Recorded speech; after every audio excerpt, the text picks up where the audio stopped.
Bakit kaya? Dahil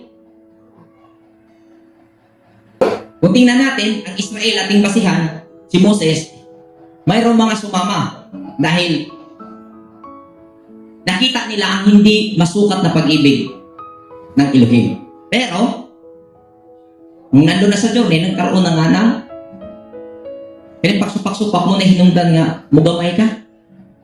Amin po ba? Inyong bitaw ni Isaiah sa Matthew chapter 5, verse 17 to 18. Ang sabi niya, ang hindi nagtuturo sa kaliit-liitang parte ng kasulatan, kahit yung yun, ay gawing pinakamaliit sa kaharian ng langit.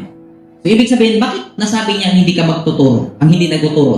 Hindi niya yun sabihin kung hindi mo alam ang dapat ituro. So, may tuturing na si Yoktan yun. Idea na Yoktan.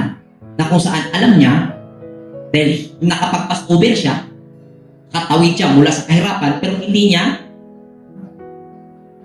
100% na isinabuhay ang alam niya. Yun. Pero Hebrew siya.